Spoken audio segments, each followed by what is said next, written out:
ఈ కొరత వచ్చిన తర్వాత మళ్ళీ ఆ బ్లాక్ మార్కెట్ని పెంచే ప్రయత్నం జరుగుతుంది. ఎందుకు జరుగుతుంది? అక్కడ ఒక క్రైసిస్ వచ్చింది, ఇవాళ లేవు అని చెప్తాడు వాడు. మామూలుగా అయితే రావాలి కదా 2 రోజుల్లోనో 3 రోజుల్లోనో, ఇప్పుడు ఎందుకు రావట్లేదు అని అడుగుతాడు. ఇప్పుడు మనం అడుగుతాం ఎందుకు రావట్లేదు అని అంటే అక్కడక్కడ పలానా ప్రాబ్లం ఉందబ్బా, ఆ ప్రాబ్లం ఉంది కాబట్టి రావట్లేదు, సో అందుకోసం మా దగ్గర లేవు, గ్యాస్ లేదు అని అంటాడు.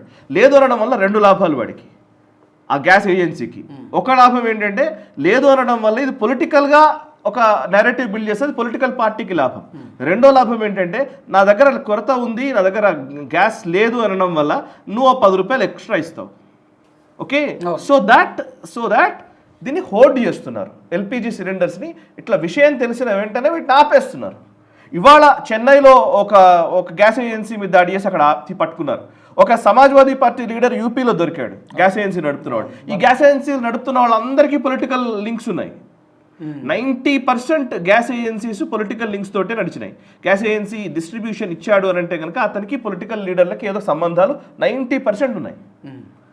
మీరు పెట్రోల్ బంకులు నడిపేవాళ్ళు లేకపోతే గ్యాస్ ఏజెన్సీస్ నడిపేవాళ్ళు చాలా వరకు పొలిటికల్ రికమెండేషన్స్ ద్వారానే తీసుకున్నవాళ్ళు. సో వాళ్లకు ఆ పర్టికులర్ పొలిటికల్ లీనింగ్స్ డెఫినెట్గా ఉంటాయి. సో వాళ్ళు హోల్డ్ చేస్తారు. ఇది నేను చెప్తుంది కాదు, మీరు కనుక్కుంటే ఎక్కడైనా తెలుసుకోవచ్చు.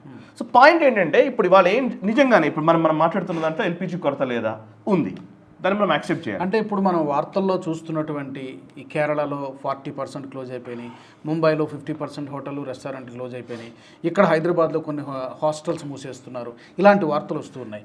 ఇందులో నిజంగానే జరుగుతుందా లేకపోతే ఎగ్జాజరేటెడ్ చేసి? ఇప్పుడు మనకు నిన్న ఆమె joint secretary of ministry of petroleum and గ్యాస్కి సంబంధించి ఆవిడ చెప్పినటువంటి విషయం ఏంటంటే, ప్రెస్ మీట్లో చెప్పినటువంటి విషయం ఏంటంటే, ఆవిడ పేరు సుజాత శర్మ.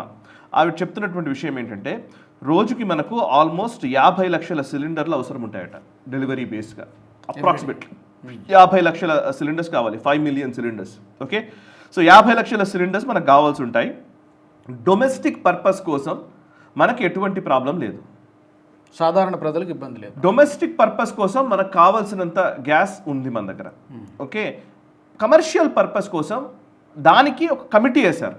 దానికి ఏం చేస్తారంటే కమర్షియల్ సిలిండర్స్ విషయంలో కొంచెం సమస్య ఉంది, దానికి ఒక కమిటీ వేసి ఆ కమిటీ ద్వారా స్టేట్ గవర్నమెంట్స్ డిసైడ్ చేయాలి ఏది అవసరము ఏది కాదు అని. ఎక్కడ ఎక్స్ట్రా ఖర్చు అవుతుంది, ఎక్కడ ఎక్స్ట్రా ఖర్చు కావట్లేదు, అక్కడ కొరత మాత్రం ఉంది. కమర్షియల్ సిలిండర్స్ విషయంలో మాత్రం కొరత ఉంది. అందులో కూడా వాళ్ళు చెప్తున్నది ఏంటంటే ముఖ్యంగా ఎడ్యుకేషనల్ ఇన్స్టిట్యూషన్స్ లేకపోతే హాస్పిటల్స్ ఇట్లాంటి వాటికి మేము ఆపకుండా వాటికి పంపిద్దామని. ఇప్పుడు బేసికల్లీ కొరత ఒక్కసారి ఒక స్కేర్సిటీ వచ్చిందండి, ఒక క్రైసిస్ వచ్చినప్పుడు ఏం చేస్తారంటే ఏది ఖచ్చితమైన అవసరమో దానికి ఖర్చు పెట్టాలి, ఏది కొంత అవసరం లేనిది ఉంటుందో దాని మీద మనం పక్కన జరగాల్సి ఉంటుంది. ఆబ్వియస్లీ ఇవాళ రెస్టారెంట్ మూసేస్తున్నారంటే వాళ్ళ ప్రాబ్లం ఏంటంటే నా ఇంట్లో తినడానికి వండుకోవడానికి కావాల్సినటువంటిది ఉండాలి, కానీ నాకు రెస్టారెంట్తో సంబంధం లేదు కదా. అంతే. సో ఫస్ట్ డొమెస్టిక్ సిలిండర్స్ని మనం ఫస్ట్ అందించాలి ప్రజలకి.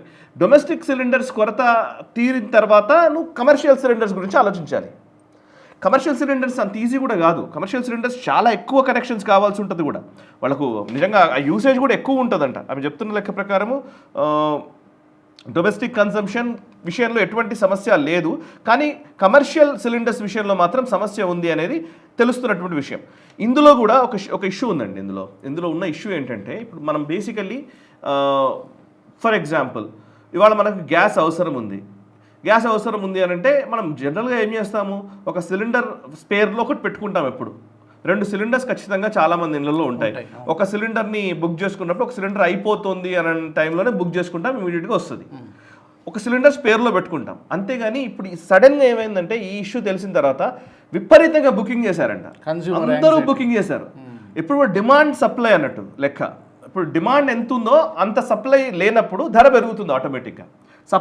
డిమాండ్కి సరిపడా సప్లై చేయలేని స్థితిలో ఉన్నప్పుడు దాని వస్తువు రేటు పెరగడం అనేది మార్కెట్ సూత్రం. అది నువ్వు మీ చేతిలో నా చేతిలో కూడా ఉండదు.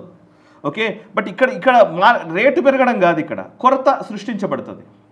ఆ కొరతను అధిగమించడానికే ఇవాళ ఏం చేశారంటే ఎమర్జెన్సీకి సంబంధించి ఇప్పుడు వాళ్ళు ప్రయోగించినటువంటి చట్టం ఎస్మా ప్రయోగించారు. ఎస్మా ప్రకారం ఏంటంటే ఇప్పుడు మనము ఎమర్జెన్సీ ఎసెన్షియల్ కమాడిటీస్ యాక్ట్ ప్రకారం ఎవరు కూడా ఇక్కడ హోల్డ్ చేయడానికి వీల్లేదు, బ్లాక్ కలర్ తరలించడానికి వీల్లేదు, రేట్లు ఇష్టం వచ్చినట్టు పెంచడానికి వీల్లేదు. సో ఇవన్నీ లెక్కల్లోకి వస్తాయి.